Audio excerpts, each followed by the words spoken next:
Well, good evening and welcome to the bullpen. I'm your host, Camille Nash, and we're really excited about tonight's conversation. Excited, why not? Create a space where I can invite men in to talk to men about looking for ways to change so they can talk about how they live whole, come out of whatever tumultuous scenarios or circumstances they've been in, but more importantly, how to operate in their communities, in their families, even in their churches.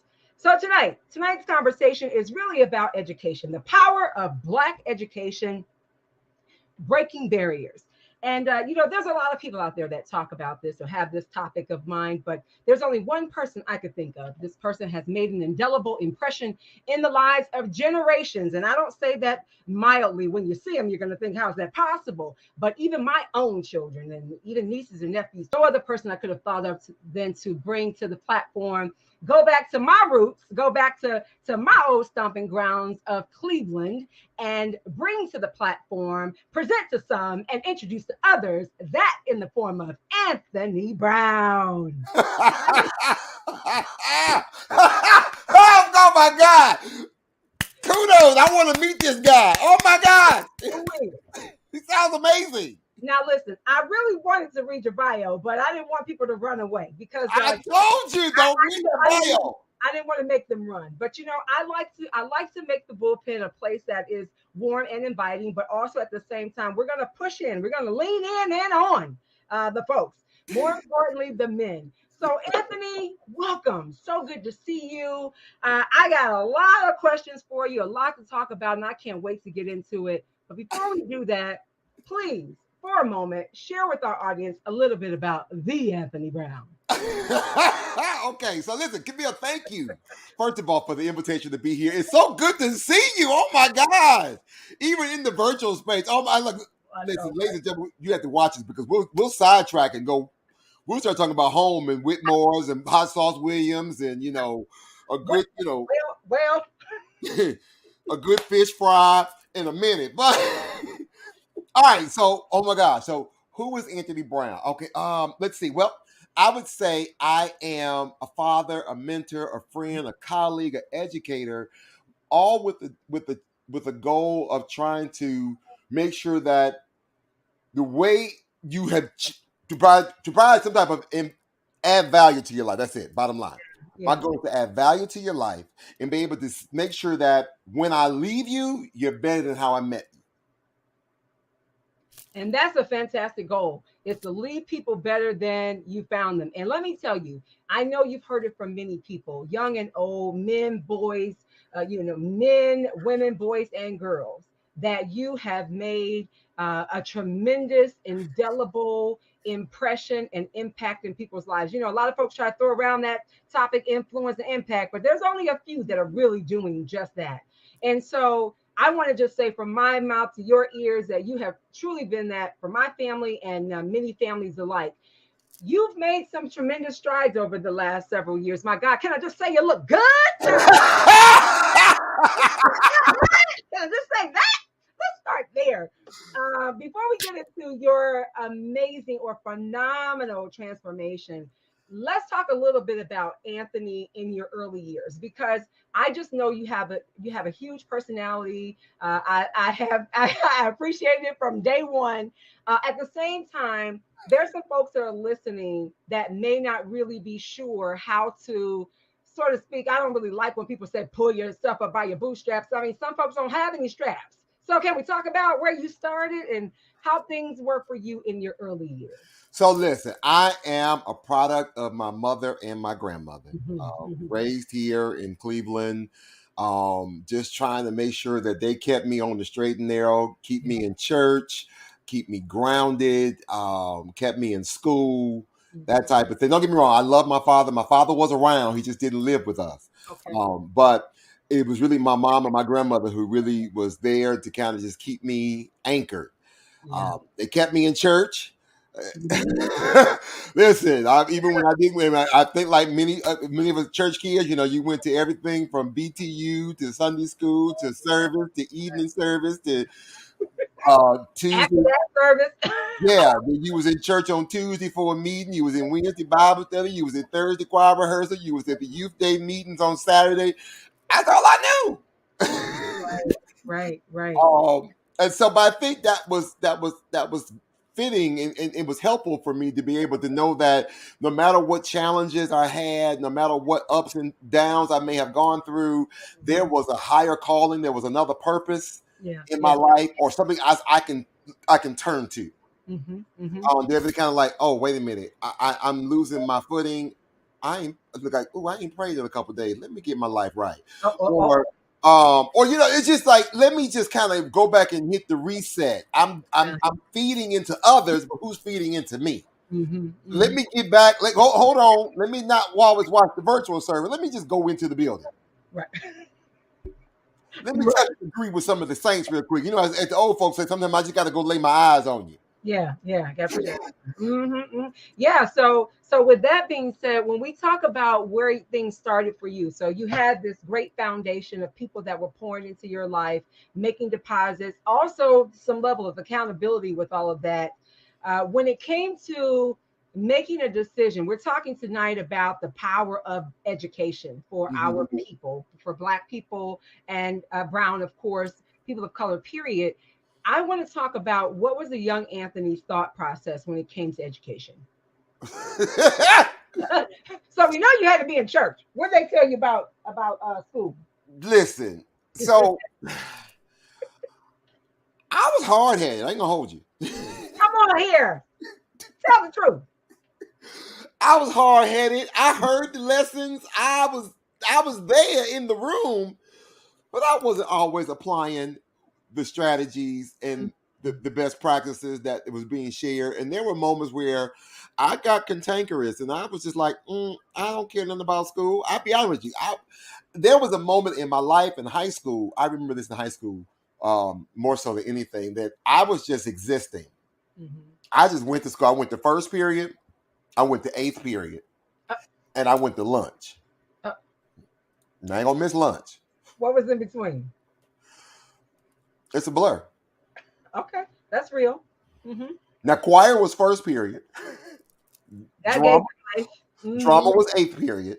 That was my favorite two classes. Okay. And I went to lunch. I ain't gonna. Oh, no, listen. I ain't gonna hold you. I did not miss lunch. Yeah, yeah. I might miss them other classes, but that's another story. We're gonna get into that. That's probably, yeah. So Wait. it took a teacher. It took one of my high school teachers. Boy, I used to tell people like, when they always talk about that one teacher who you just did not like, but I ended up finding myself like, oh my gosh, this teacher would push me, challenge me. He sat in a parent teacher conference one time and told my mother, he said, Miss Brown, you have a wonderful son. Yet he talks too much. First of all. Well, then he said, if he can sit here and learn all the dance routines, the music, the lines to any play that he's in, then surely he can learn this history. Okay. And I'm like, the nerve of him, the audacity for him to tell me that. But I needed that in my life. Yeah. That didn't hit me till when I got to college. And we had to write an. I remember in my freshman year we had to write an assignment about the teacher that you really didn't like, but you found out that you did, and why. It was Mr. Hal Johnson, and I've given him his flower. Every time I see him, I just always have to lift him up, because he saw something in me that I did not see in myself, and he challenged me, and it always stuck with me. Like, if I can learn all of this other stuff, I can take that transferable skill and put it to something else. Yes. I was like, how dare he impart that into my life? But thank you, Hal Johnson. Yeah. So good. That was the shift. That was the part. That was the big shift in my high school career. That really, like, oh, I could do that. I can do this. I can actually go to college. Mind you, I ain't gonna hold you. I was one of them type of students coming out of high school. Because I came out of the same high school as your son and daughter. And I'm not gonna say that they did not prepare me. I just wasn't listening. Okay. For the preparation. Yeah. That's what it was. But when I got to college, I struggled because I went to college with a 1.9 GPA. I Wait was a minute. Wait. At one point, what? How'd you get in? baby. The prayers of the righteous. Baby, listen, I would tell everybody I was stuck on stupid and parked on dumb. Yes, yes. I Oh, wasn't supposed to go to college. My guidance counselor told me, he said, maybe you shouldn't go to school. okay, okay. So something happened. But listen, as I'm listening to you though, the first thing that comes to my mind is it's also what makes you a phenomenal teacher. Because you, man, let me tell you something. You get it like no other. Now I know there's some great teachers out there. No slap or slam to the other great teachers out there. But I really think that that is one of the differentiators for you. That's what separates you from a lot of the other teachers because you can see through the crap when they're playing. Because you've been there, done that. But also, I did it. because you did it, you probably mastered it really well. But more importantly, you look for that spark the same way Mr. Johnson did for you. You're looking for that spark for within that person to Yes. say you can do this. Yes. Yes. Right? Listen, I don't call myself a jeweler, but Okay. I will say that my goal is to try to take a lump of coal. Now, again, I don't know if it's a scientific fact or this is just what they say, but my goal is to take a lump of coal, I love a call. mold it, shape it, grind it, love on it, care for it, make sure it gets all the support that it needs. Because one of two things is going to happen to that lump of coal. Either one is going to crack under pressure, or one day it's going to shine bright like a diamond. Yes. Yes. So I know And that's my goal. I'm out here making diamonds. you're out here making diamonds. And with that pressure, I always say that diamonds are made in the dark. Also, they're made in the dark, and because they gotta come up from that dark. So with that pressure that you're placing with the kids, more particularly, we're talking. Are you still teaching? You're still teaching the teen. Yes, I'm still in education. This is year 28. I can't believe it's almost 30 years. Can you? No. Can you really like come on, y'all look at him again. Look at him again. Look at him again. Like look at him again. Almost 30 years. What a phenomenal feat it's been. So as you're giving these kids the pressure, because right now we're talking about Black excellence, we're talking about the power of Black education. So when you look at because your goal already going in with the end in mind is to bring forth a diamond. What's it like when you got to put forth that pressure on the student, and more importantly, add to for the audience, help them understand what the stigma comes with it as a teacher. So, what I found joy in providing that certain level of encouragement, motivation, accountability, Yeah. because again, you've already heard people say students don't care how much you know until they know how much you care. Right. Zig Ziglar. I needed my scholars to know that I care. Yeah. And that no matter what, I come from the same neighborhood. I live in the same neighborhoods. I mean, I had students who live around the block from me in my neighborhood. So I want them to see that I'm just as real as you are. Yeah. We are no set apart only because the only thing that sets apart is my age. But listen, there's things where I can learn. I used to say that I can learn from you all just as much as you all can learn from me. Yes. And I want to make sure that we had this very humanistic, this very human connection. Relationship was so important to me. Before we even opened the first book, before we started the first assignment, we got to build some type of relationship, some type of connector. What makes me connect to every student that walks in that room? Everyone was unique and different, so I got to be able to know I got to be able to know when Brianna walks in the room and she wasn't feeling it that day. Because there was some days. Listen, Brianna, are you listening, Brianna? There was some days when your baby girl be like, you just knew that ain't the day to touch. Hey. I know when to hold him and know when to fold him. That's what Kenny Rogers said. Yeah, for sure. Once you start to build that relationship, the students they won't take offense. They don't feel upset. They won't get in some type of feeling because you start to ask more of them. Yes. And start to be able to I want a little bit more. Stop being lazy. Give me a little bit more. Yeah. So it became more this I don't want to let him down. I don't want to let myself down. I want my parents down. So what else can I do? What else?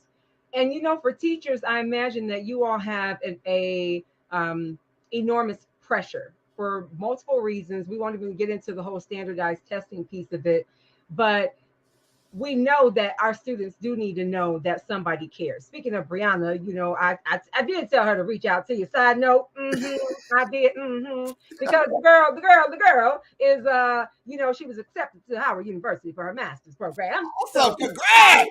I did tell her to reach out to you, to talk to you, to get some insight from you, because you have been. Let me just say this. Let me park for a minute. Let me say that you helped to bring to life, and I know she's not alone. I know my children are not the only children. There's thousands, if not hundreds of thousands of children over the years. You help bring the Black college experience in their experience. So rather than them just watching it on drumline or watching a movie, you brought it to them. So it's like, if you can't get there, if you can bring it to them, if you can put them in the front row seat, if you can allow them to experience first class, then they can decide if they want to ride coach. And I just believe that it made a huge impact for her. Huge impact for her. And not only her, but hundreds of thousands of students alike. And when you look at how you're able to do that, I got to get into your relationships, collaboration, how you get people to really rally around you, support you, do things that other teachers just can't do. Again, no slam to other teachers out there, but we're talking about you right now.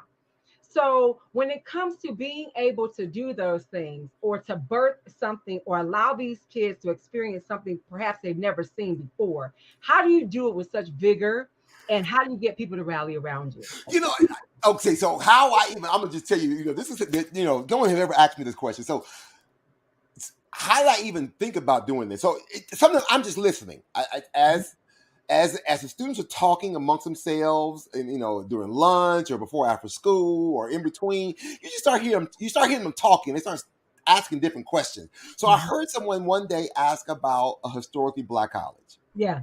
So ding, that's the red flag for me. Oh, that's a light. That's a green light for you. Oh, okay. So let's go there. Let's go into that. But then because they saw somebody one day where they was a part of a Greek organization, a Greek letter organization, and they saw these letters on somebody's shirt. And they go, well, what does it mean to even wear one of those shirts or Right. to be in that organization? Well, first you got to finish high school. So now again, I'm still dropping the gems of education, and first you got to finish high school. And then you got to go to college. Right. You got to keep up a certain kind of GPA to have some academic regimen about yourself, some status. Then you got to do some community service. Then you consider being part of one of these organizations. So it's like, but everything was always about education. So let's talk about what does it even take to get into one of these institutions of higher learning. So actually. So I'm gonna go way back. So you go way back. Let's go. We got when your son and daughter was in high school, we were doing a fundraiser, and we did a fundraiser for education, and we used the step show, a Greek step show, as the background. I remember. I really created that event because I was actually going to an HBCU conference, and I was going to be gone for a couple of days, and so I left the movie School Days as an activity for my theater class. So they watched the movie, and they had a worksheet or something to work on. So when I got back, all right, now let's dissect this. Now some of them watched it with, they watched it and they really paid attention, and others like, I ain't really paying attention. No worries, we're gonna watch it again. But they had never watched the movie School Days by Spike Lee like the way I'm gonna watch it, because now we're going to dissect it. Right. Now I'll be like, what was the theme that Spike Lee was trying to teach us in this movie? What was the situations, or what was the commentary of the day that was happening in Atlanta during the time of Mission College? So we're starting to dissect all of these pieces and parts of what DAP was doing, while he's out on campus protesting. What it meant to be, when they were talking about the jigaboos and the wannabes. What was that dynamic? So we start to dissect all these pieces and parts of what a college life could look like one homecoming weekend. Yes. And so there they was like, wait, we can do something like that? Yes, you can. So they message? Did they get the message though that you were asking them about what was the metaphor or the meat of the movie? Did they Yeah, get once we went back and watched it again, they were able to really dissect and really be able to have this good? courageous conversation Mm. about the social commentary of the day. Yeah, yeah, I love it. So then we was like, okay, now let's talk about what it means to be in one of these organizations. Well, now let me call some of my friends who are in these Greek organizations. Let me bring them in. As are you. Right. So I'm bringing in my brothers of Alpha Phi Alpha, bringing the AKAs, the Deltas, all of them. Like now, I'm providing them an opportunity to invite to come into the school and Yeah. to talk to these young people first about finishing school. What does it mean to finish high school and go on to college? And being able to be focused on that. Then you can think about joining one of these organizations. So we're just planting seeds, planting seeds. And so from there, we did the fundraiser, and like every high school step team got partnered with a Greek organization. Right. I And remember then that. they had to educate the community about a particular historically Black college. So whereas Greek organization, we're going to talk about our Greek organization. They Right. had to adopt Clark Atlanta or Howard or Morehouse and educate the audience throughout their routine about this institution. Now I'm educating the masses. You're right. You're going further and wider for sure. What was the great?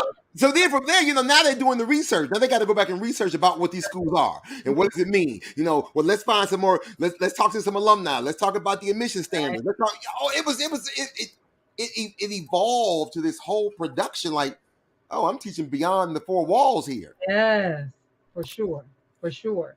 So, what was the greatest struggle in all that? Because I really want to talk about what do you believe as an educator? An educator, 3 decades of experience, transforming lives. What is your greatest challenge right now as an educator? And what's been the greatest struggle with the students? Whew. Wow, that's a good Say, one. do you got time? You say, do I have time? Neil, man, that's a loaded question. So the biggest struggle has been sometimes the buy-in. From who? From other educators, to be honest with you. Ooh, come on. Yeah, because sometimes we get into our silos. Yeah. We get into our classrooms and we close the door and we think we are the king of that castle and we in charge and can't nobody else tell me anything. And even Right. though there are opportunities where there are always opportunities to collaborate, to partner, to be able to expand the brand.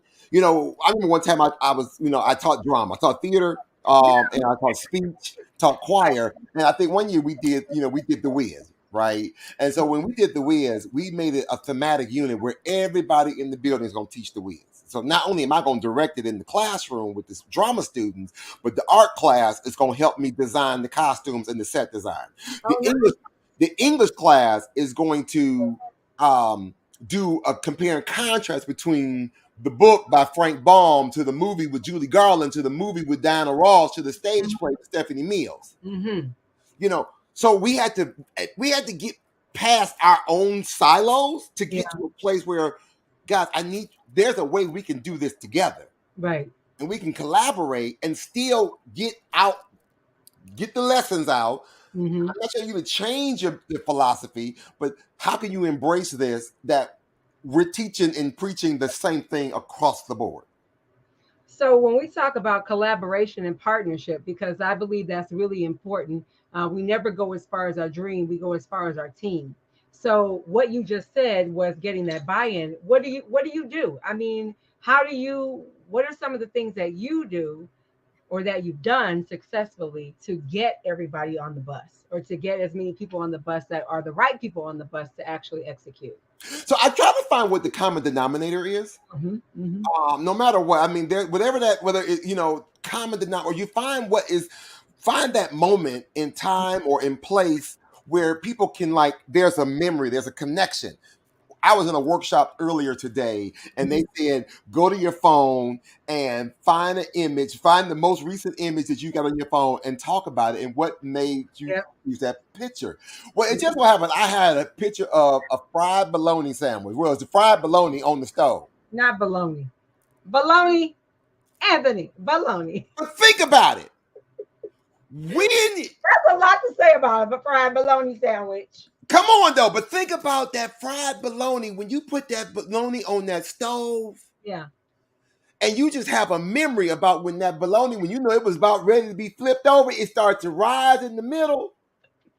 Then you flip that thing. Get a little brown around the Yeah, side. then you might cut little slices, cut some edges or something. But the fact that we were able to 5 people at the table and we all had a different experience about a fried bologna sandwich, but it connected us. Yeah. We were all from different school districts, Right. different walks of life, different cultures, but we Yeah. all were able to connect With that bologna sandwich. with that bologna sandwich. And I said, now take the bologna sandwich and replace the bologna sandwich with the scholar. So good. The So scholar good. now is our common denominator. What all can we add value collectively from our different walks of life? Yeah. Empower and impact this scholar. I love it. And there's something that we all, because we all were kids. Yeah. We all had to go through this thing called life. Of course. And there's some experience that we can share from our walk that can help empower this next generation. I love what you said. Impact the scholar. There's a lot to be said in that. And when you share that, there's always somebody in the room that's going to be opposition. We fight a real opposer, right? So with that being said, when you have that opposition that rises up in the midst of making the goal impact of the scholar, how do you handle it? I always go back and say, what would you want for your child? Love it. And they say back? The church gets quiet. Right. The church gets quiet. So when we say amen or say out, somebody. Say amen or say ouch. Or say both. You can say ouch first, then amen. Okay. When you think about your challenges, over making such strides and overcoming in multiple areas of your life, financially, educationally, spiritually, you've got a tremendous foundation. You also have had some great feats and made great strides when it comes to, or when it has come to changing your life, even physically. Can we talk a little bit about that? Woo! Listen, so I wish I had a picture to show you right now, but because you're viewing all the time. I kind of remember, but whoa! Listen, yeah, they would not even know. And people so my heaviest weight, for those who did not know, my heaviest weight was 450 pounds. No way, Anthony. Yes. 450. You did. I remember you sharing it at one time. Yes. On that photo. I may have to try to find it. Or you can email it to me. Yeah. So I struggled with depression, anxiety, financial hardships. I went through a divorce that almost, not say it took me out of here, but going through a divorce is like going through a death. It is. It's a death without a corpse, sir. Yeah. Experience. But I mean, thankfully, don't get me wrong. I ain't gonna hold you. Me and my ex-wife, I think we're better friends than we were married. I've seen you all do some great things. And we worked together on some projects, actually. So it's like, y'all work together? Yeah. And then, one time I think we went to Pittsburgh earlier this year, and actually her husband drove. Like, no, George, you're driving. Okay. You're like, oh, okay. But I mean, we get along great. But it took me a while to get to where I am today. But I dealt with a lot of I was diagnosed with anxiety. Oh gosh, 2009, 2008, 2009 ish, and I didn't know how to cope with it at the time. It was a lot. I was on medication. I started eating. I thought I could just. I thought eating became just a comfort. Hi, my name is Anthony Brown. I'm an alcoholic. Foodaholic. Yeah, so I still, I've been sober since February 12th, 2018. Not alcohol, y'all. He's talking about food. No, Okay. that's alcohol. Oh, alcohol too? Yeah. Oh wow. Okay. I didn't know that. Okay. Yeah. Wow, really? Okay. Uh-huh. My Wow. last drink was on Southwest Airlines. I was coming from Atlanta, Georgia, and I had a tequila sunrise. And when the plane landed at midnight, I said, I'm done with this. And that was 2018. Yeah. Wow. Well, it was in 2017 when I started divorcing myself from food. That's when I started giving up the food. But I Okay. just started to think about my dad told me something one day, and he said, do you want your son to take care of you like you're taking care of us? Because at one point, my mom and dad were both in the hospitals. Oh wow. I think at one point there was about 2 or 3 months of my life where I spent my mornings at the VA hospital. I'd go to work for half a day and then spend my afternoons at Cleveland Clinic with my mom. I mean, that's all I did for like 2 or 3 months. That's all I did. Yeah.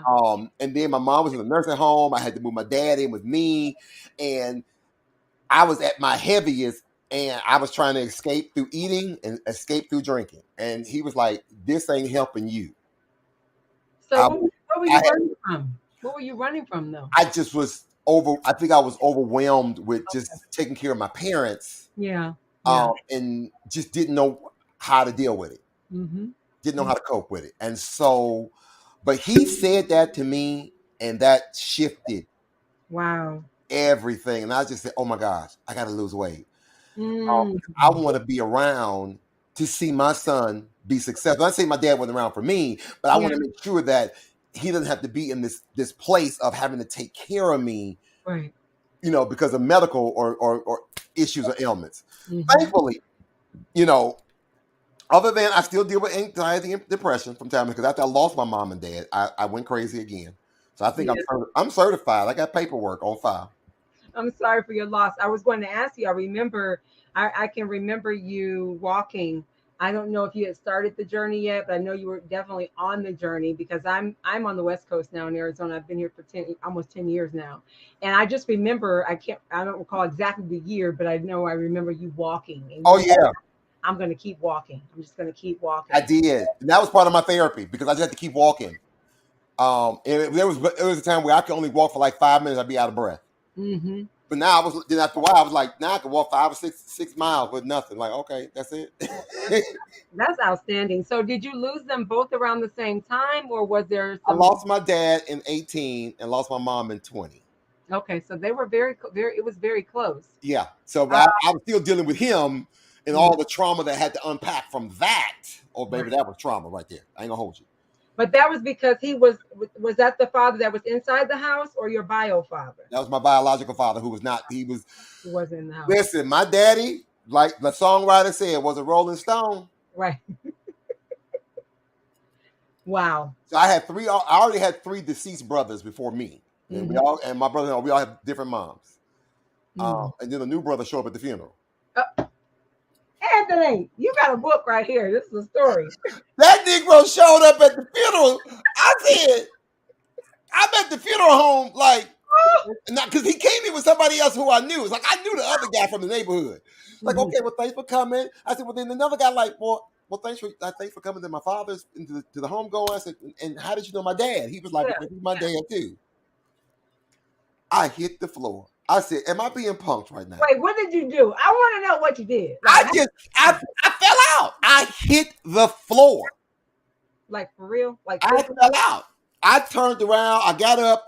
I looked at Tasha because fortunately, again, baby mama was there. She was there with both my mom and dad transit. She was right there. She was right there with me with both of them. Right. And I said, girl, you ain't going to believe it. Because she walked in. I said, you ain't going to believe this. She said, what? I said, meet my new brother. And I just walked away. Wow. I said, this is where the story begins. I said, oh my God. I looked at my father in the cab. I just looked at the body like, Lord, because I just had 5 minutes. Can you give me 5 minutes? Give me 5 minutes. And look, we're laughing, but we know it's no laughing matter because there is an enormous amount of trauma that comes with that because you're working with pulling back the layers already. physically in conjunction with trying to understand this ailment. Now you're dealing with loss, with homegoings, and you're gifted with this other Yeah. something And, to and handle. see, like my father passed away from prostate cancer. And mind you, he had prostate cancer, didn't know he had it. So I had an issue with it because we didn't find out until stage 4 when he got rushed to the hospital one day. Like, and like, oh well, your father's in stage 4 cancer now. Like, what you mean now? But wait a minute, this the same man you moved in your house who was not there. I moved into my house to take care of him. So fortunately, no, don't get me wrong. I am so fortunate. I had the last 4 years of his life. Mm-hmm. It felt so refreshing to have my dad. I mean, Mm-hmm. literally, I was in daddy mode because again, part of my trauma, me growing up, I did not get my father was not with me physically in the house when I grew up, but I knew he existed. I knew he was there, but I got in trouble. I got scolded when I was 4 years old because I had to stop calling my daddy daddy and had to call him by his first name because I could not acknowledge my other family. So wait a minute, let's pull that back. You mean the father that was living with you? You couldn't call him Yeah. dad. I could not call him daddy. When I turned 4 years old, I got a whooping one day because I called him daddy in the public, and I was told you're not supposed to do it anymore. Wow. Because my two of my brothers and my sister have the same mom. Mm-hmm. So oldest brother, the new brother, and I got different mamas. Right. Mm-hmm. But I could not acknowledge my dad or my siblings in public Because. because I was the other child. Oh my. Okay. Oh, and I think that's where my acting comes from. I'll be honest with you. That's where my code switching came from because I had to learn how to turn on a dime. Yeah, that's your coping mechanism. I had to. When I tell you, I had to. If I could be with my dad right then, right there, we could be somewhere. But let my sister walk up, or we in the public in a moment's notice, I had to go from son to that's just one of my employees' kids because my mom worked for my dad. Mm-hmm. Wow. So when we talk about, I mean, I hear a lot of things here in this, but That's a whole nother story. That went crazy. I have to bring you back, but daddy wounds. I went crazy. So let's talk about it. What did you do? Like, how'd you pull yourself up? How'd you come out of it? I mean, we're women of faith. It took me a long time to deal with that hurt. It was a struggle, but I did not want to. When my dad got sick and could not take care of himself anymore, my stepmother would not, because she had moved to Georgia. She didn't want to be bothered with him. My sister moved to Alabama. She didn't want to be bothered with him. The oldest grandchild, nobody wanted to be bothered with him. That's real. At that point, he had another brother, but his brother was elderly, so he couldn't take care of him. I'm like, you know what? I think by that point, my son had just went to college. And so basically, when I took one son to college, I inherited 2 kids because at that moment, I had to move my mom into a nursing home and move my dad in with me. I got rid of one child, I took in 2. Right. So we really had to have a come to Jesus moment. We had some moments where it's like, okay, this is first of all difficult for me because I've never lived with you. But I'm not gonna see you out here sick and nobody's taking care of you. Right. Yeah. But we got through it. We got through it up until the very end, up until that very last breath. I was right there. And I imagine you had to have some kind of self-talk. I want to dig into self-talk a little bit. What you were telling yourself, what you were thinking, because in the midst of all that, and it would be easy for a person to say, I don't have to do anything for this person. This person has never been in my life, was not there for me, didn't have a problem letting me see the door hit them on the way out when I was growing up. But at some point in your life, you said, here I am. I'm not going to allow it be on me or allow me to see it, be said or seen that I know this is happening with my bio dad and I'm going to step up. So we know that it wasn't easy. I mean, you could fill in, you could fill in. Like I said, we could talk a whole another hour on just dad wounds. But what I want to ask you, what is it that you said to yourself to be able to willingly walk through that? Because that took a lot of courage out of you to do it. I think I just wanted to be with my father. I Mm. just really wanted my dad, and I just needed him because there was sometimes I would question how effective am I being as a father. Mm. Because again, my father was in and out. I mean, I see him for a moment and then he gone. He There you come go. in, visit, he gone. So Right. like that impacted how I was a father. So how did it help you? But What degree did that it help that him coming, I mean, as we started to kind of grow closer, even before he moved in, you? we Yeah. were able to kind of mend some things, Mhm. move forward. As it became an adult, I mean, after because after my siblings, brothers start to pass away, we kept like, listen, you ain't got but so many left, and another one passed away. Okay, you ain't got but one more. Then after the third one died, like, hey, all you got is me and Erica. And I said, Yeah. you listen now. What we gonna do? Yeah. We Hmm. gonna still act like we strangers, or we gonna figure this thing out. Figure it out. Yeah. We're gonna do the work. And they said, And we did the work. and you did the work. We did the work. So when you talk about doing the work, even through that disheartening time for you, because you're still working through the issues with anxiety, you're now working through rediscovery of yourself physically. You're releasing weight. I like to say release So he weight. saw some of the weight loss. Oh my God! So he did see some of the weight loss. Oh, he did see some of it. Okay, Yes, that's what I wanted to know. If your parents, if either of them began to see the transformational yes. change for you, Oh my gosh! He and told me one day, right before he died, he did tell me. He said, "Listen, I am so proud of you. yes, Um, I love it. I, he said, I know I didn't tell you enough that I love you. Mhm. um, because sometimes he didn't understand me. Because again, I was the artsy person. So I think one day he actually came.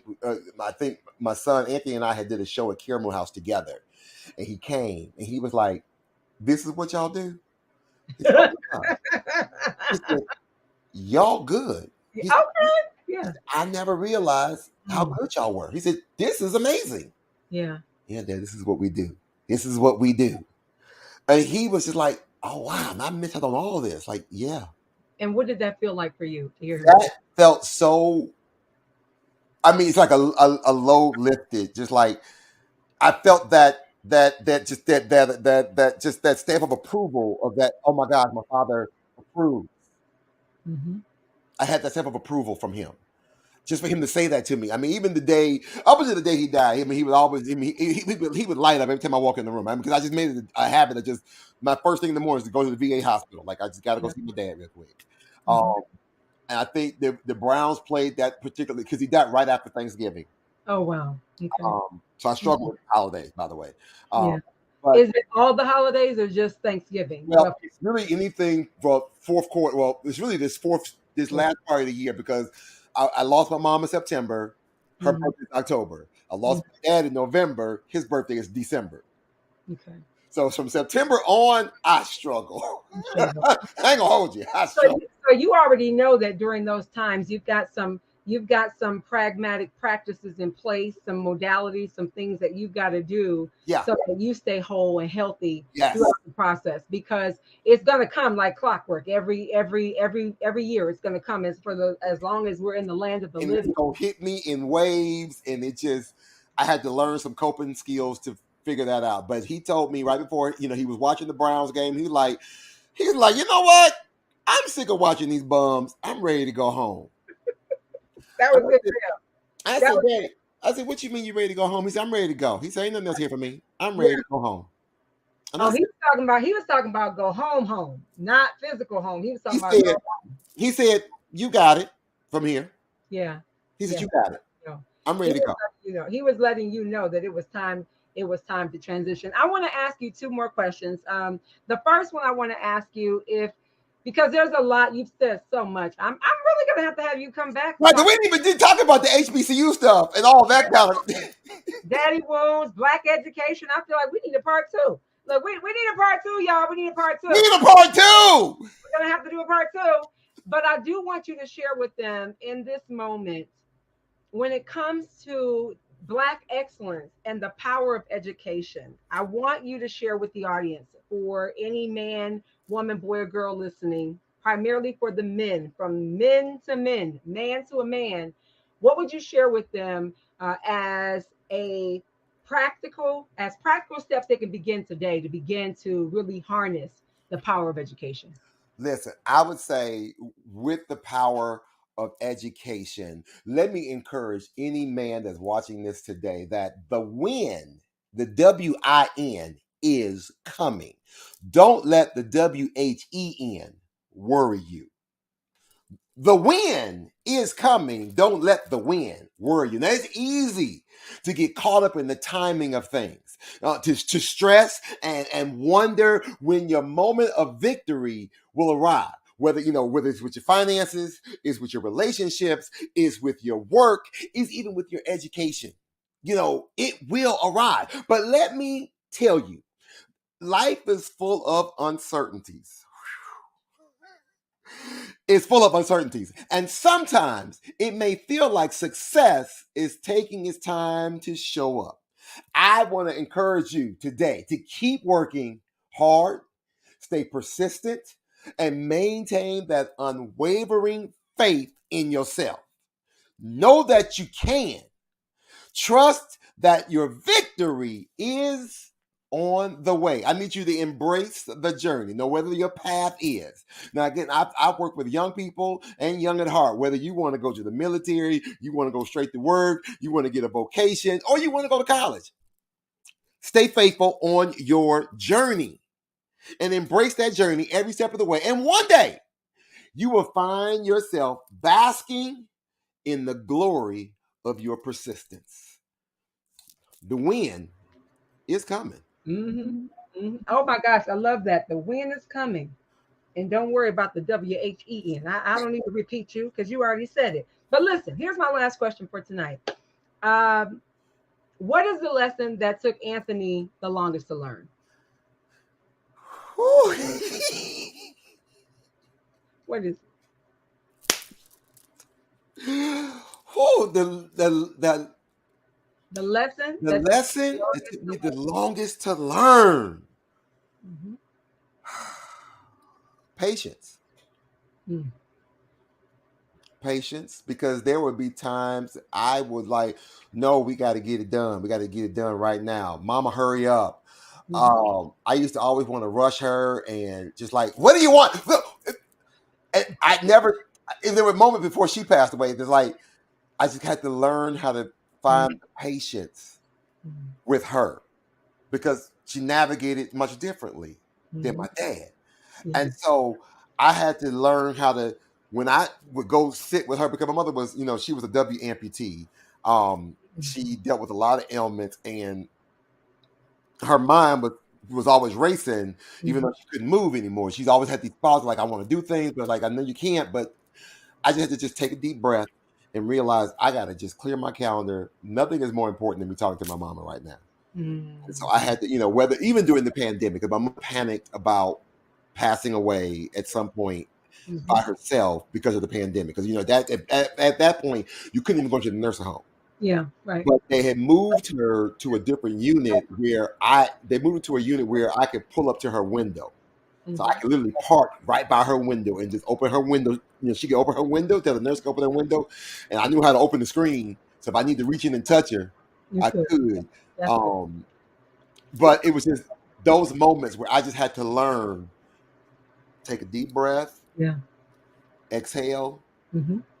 and be patient. And And be patient.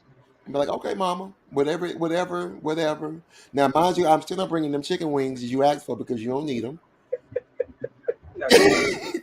No chicken wings. No chicken wings. Because she'll call me. My mother was real quick. Like she'll call me. And the first thing she wouldn't even say how you doing. She wouldn't even go to the pleasantries. Yeah. First thing she was like, "Where you at?" Where's my chicken wings? Where Because are it you? was because it was her thing was where you at because depending on where I was going to determine what she wanted. Right.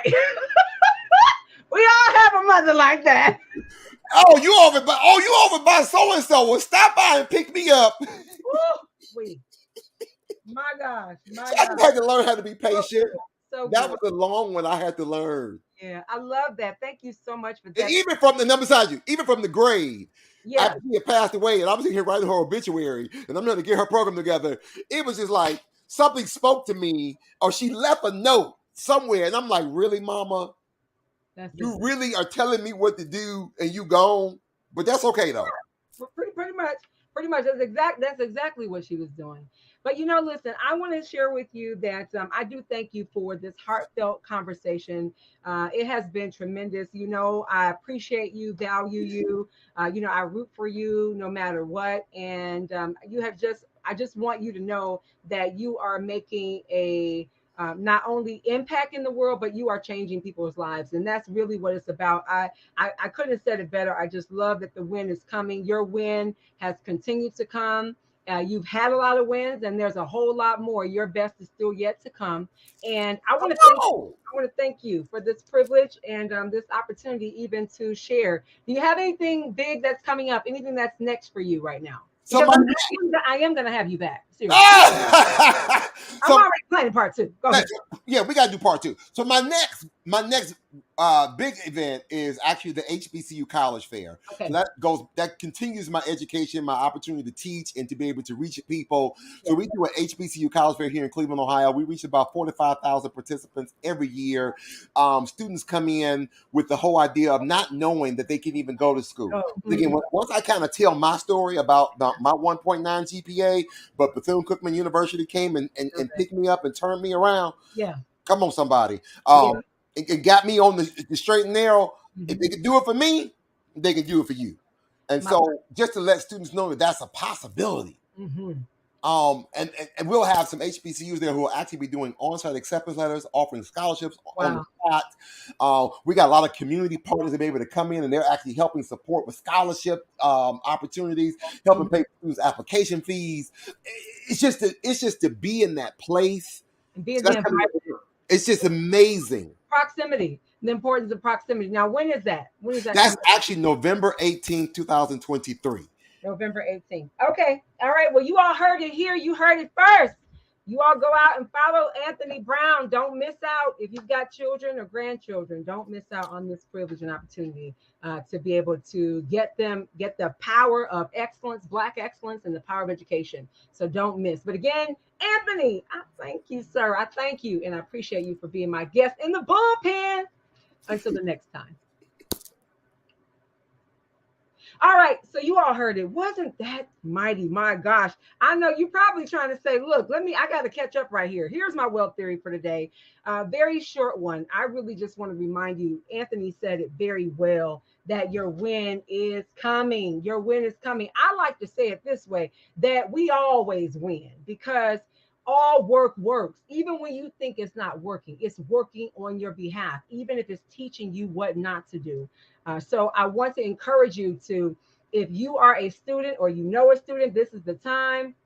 You've got children in your life, grandchildren in your life. Do not allow this day, this week to go by and not reach out or look out for Anthony Brown for information. If you're in the Cleveland area or if you're in the Midwest area, you definitely want to connect. And he knows people all over the country. And that's the reason why I wanted to have him here, because he's a wealth of knowledge.